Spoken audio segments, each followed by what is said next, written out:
Yang mana banyak istri yang kerja jadi pegawai negeri, kerja jadi kasir Indomaret, di pabrik jamblang Sampurna, banyak perempuan. Nah itu bukan cara Islam, salah.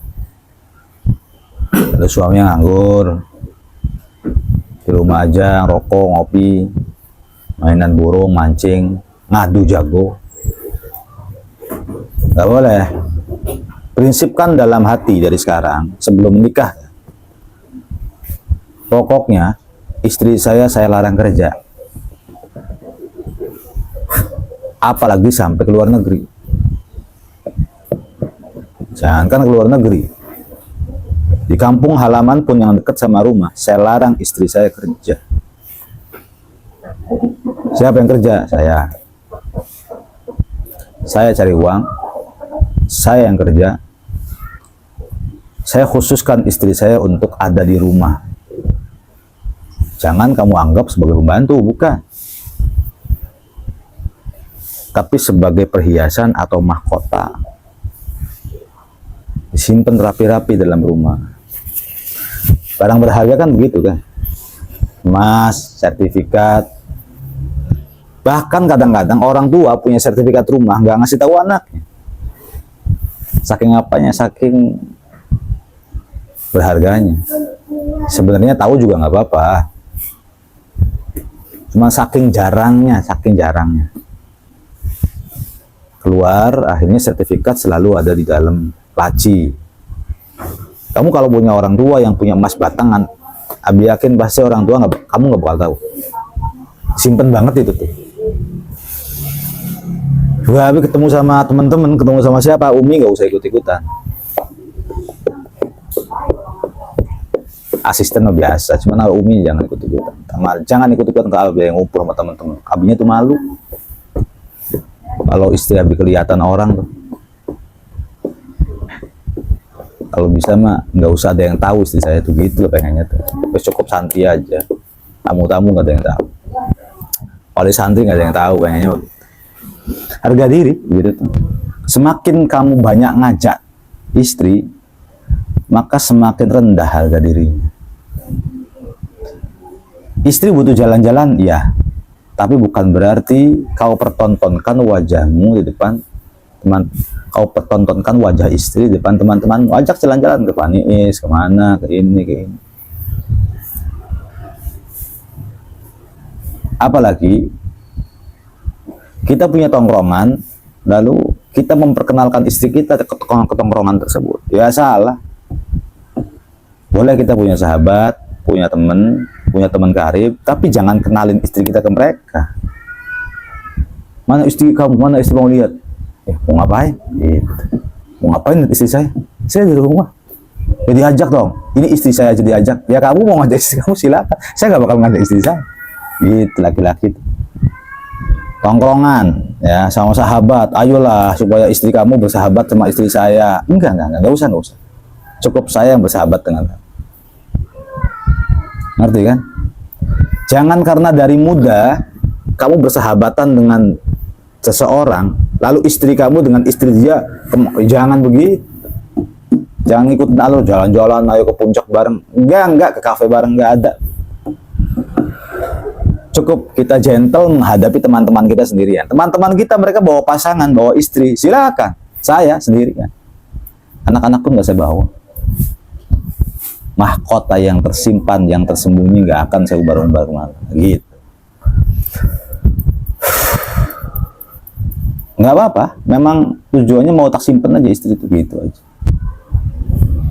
Karena harta berharga. Karena itu kalau ada seorang istri yang berselingkuh dengan sahabat suaminya, ya salahnya dari awal kenapa sang suami mengenalkan sahabat dengan istrinya. Banyak gitu. Jangan pernah dianggap nggak apa-apa, saya percaya sama sahabat saya. Anda baik, hati Anda tidak suudzon, tapi hati istri Anda dan hati sahabat Anda nggak tahu kan. Apalagi istri kita tuh cantik, baik, murah senyum. Apalagi kita tinggalin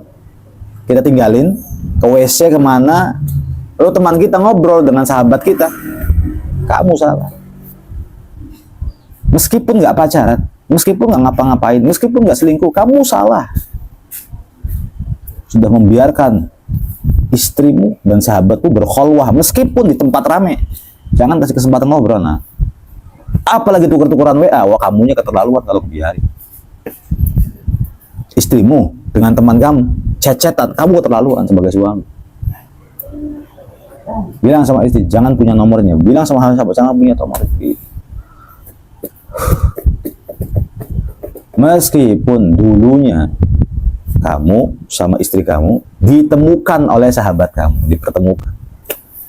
Tapi ketika nanti sudah menikah, kamu simpen rapi-rapi istri. Kalau bisa pakai cadar istri. Nggak bisa. Ya, harga dirinya hebat. Ibu rumah tangga yang hebat pakai cadar sebenarnya. Supaya kecantikannya nggak ada yang tahu. Cukup dinikmati oleh suaminya dan anak-anaknya. Suami yang baik tuh gitu. Banyak. Ada TNI yang tiba-tiba nelpon. Dia punya teman. Dia punya teman.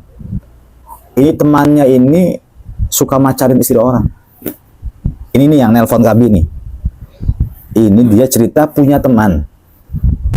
Sama-sama TNI, oknum bukan TNI-nya, oknum. Nah, temennya ini suka macarin istrinya orang. Oke. Yang nelpon Abi itu diem baik, malah kadang-kadang ngedukung. Lama-lama istrinya dianya yang dipacarin. Istri dia yang dipacarin. Gimana ya Ustaz? Ya Anda udah salah dari awal. Harusnya ketika engkau tahu sahabatmu itu ada kemungkaran, tegur. Jangan sampai kemungkaran yang dia lakukan akhirnya kita yang jadi korbannya suatu saat. Jangan karena kita bukan korban lalu kita diam saja. Contoh nih, kita tahu sahabat kita, teman kita nyuri. Tadi saya habis nyuri mangga, enak banget. Tegur, kita sebagai teman, jangan malah cekikikan. Hebat kamu manjatnya, kamu kayak kerak kamu. Jangan, kamu mencuri. Iyalah, udah biasa kita mencuri sampai Sidratul Muntaha juga saya naikin. Jangan, nggak boleh. Saya nggak suka ya punya teman seperti itu. Al-hubbu fillah wal bughdu fillah. Saya bersahabat karena Allah, bermusuhan pun karena Allah gitu. Itu orang muslim tuh al-hubbu fillah wal bughdu fillah. Saya menjadikanmu sahabat karena Allah dan saya menjauhimu karena Allah juga. Jangan gitu dong, kembalikan kepada pemiliknya. Gitu, kamu sebagai teman begitu. Jadi suatu ketika jika temanmu merugikanmu, kamu pantas marah. Gitu. Sekarang gini, lucu kan? Teman kamu suka nyuri, kamunya dia malah ngedukung. Lalu teman kamu penyakitnya bikin kamu jadi korban, nyuri punya kamu gimana coba perasaan? Wong kamu dulunya pembantunya aja. Maka kalau ada orang yang ngelakuin kemungkaran, tegur, jangan gak enak negurnya. Salah. Saya udah bisa pacaran sama istrinya Anu. Salah kamu. Ya kenapa salah? Yang benar bukan istri kamu, bukan istri saya, kayak istri orang, salah kamu. Dusun kamu jadi orang. Bodoh amat. Kalau ada buktinya saya laporin ke suaminya, bahkan ke polisi sekalian.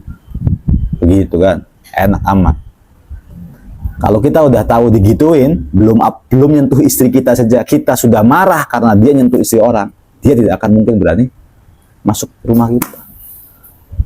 Gitu loh. Nah, rangkaian rumah tangga, perjalanannya kelak nanti akan seperti itu gambarannya. Apalagi rumah tangga yang masih muda, belum punya anak. Cobaannya itu punya anak 1, anak 2. Karena istri kita masih muda, kita masih muda. Kadang-kadang kita masih chat-chatan sama lawan jenis. Gitu. Jangankan kenalan sama sahabat saya, kamu kerja di sebuah tempat, jaga toko, ayah larang. Gitu. Tapi kamu yang kerja sebagai suami, jangan malah nganggur. Mainan burung baik seperti memang aneh. Artinya, kalau suaminya nganggur, izinkan istrinya untuk kerja gitu loh. Tapi kalau suaminya mencukupi, punya uang banyak, maka jangan izinkan istri saya bekerja. Nah, nanti kalau ketemu sama saudara-saudara nih, nggak usah bawa istri.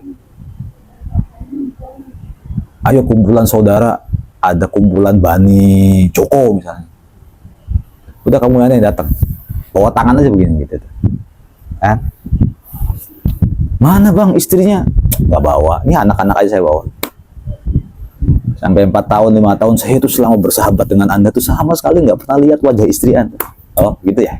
Enak kan gitu. Facebooknya, oh saya Facebook, nggak ada istri saya. Istri saya hanya di rumah saya. Begitu, bisa kan lah, bisa praktekin begini nanti ya kalau di rumah tangga. Jangan ikut-ikutan teman-teman kamu. Siniin dong istrinya mau kenalan. Kesiniin dong, nggak ada. Tapi kalau yang ngomong orang tua, bilang aja, uangnya pemalu, Bi. Kalau sama perempuan nggak apa-apa. Tapi kalau mamang atau apa, nggak usah. Nah, kalau mamang sebenarnya nggak apa-apa sih. Maksudnya tuh saudara laki-laki jauh. Jangan. Kita harus tahu mahram.